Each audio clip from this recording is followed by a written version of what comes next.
அனைவருக்கும் வணக்கம். இந்த மரம் இதை பற்றி பதிவு சொல்லுங்கள். இது வாகை மரம் மாதிரி இருக்கும், ஆனால் வாகை மரம் கிடையாது. வாகை வகையைச் சேர்ந்த இதுதான். இது தூங்குமுஞ்சி மரம்னு சொல்கிறாங்க, தெரியல.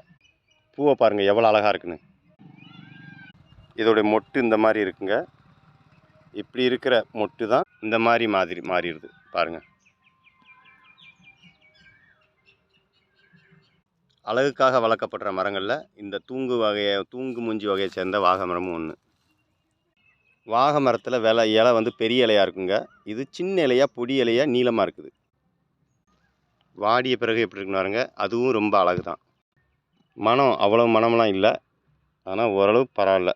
இந்த மரத்து பக்கத்தில் இந்த இருக்கு பாருங்க, இதாங்க வாகை. இது எவ்வளோ நீளம் இருக்குன்னு பாருங்க. இலை முரட்டு இலையாக இருக்கும் வாகை. ஆனால் இந்த வகை அழகு மரம் முரட்டு இது இல்லாமல் இதாக இருக்குது, சின்ன இலையாக இருக்குது. பாருங்களேன், ரெண்டுக்குமே பக்கத்தில் இருக்கு பாருங்க. இந்த ஒன்று இருக்குது, இந்த ஒன்று இருக்குது. இதோடைய நெத்து இந்த இருக்கு பாருங்க.